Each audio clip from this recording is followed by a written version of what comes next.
நான் வந்து பொதுவாகவே நம்ம சாப்பிட்டு மீதம் இருக்கக்கூடிய அந்த உணவுப் பொருட்களை வீட்டு முறையில் நம்ம வளர்க்கக்கூடிய நாட்டு கோழிகளுக்கு கொடுக்கறது வழக்கங்க.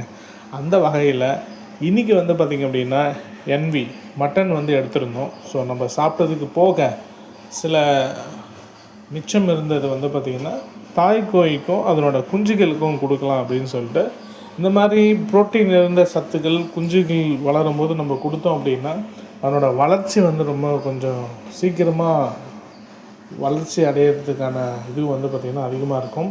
அதே மாதிரி குஞ்சுகள் 1 மாதத்தில் இருந்து 2-3 மாதங்கள் வரை இந்த மாதிரி புரோட்டீன் நிறைந்த சத்துக்கள் வந்து அதிகமாக வந்து கொடுங்க.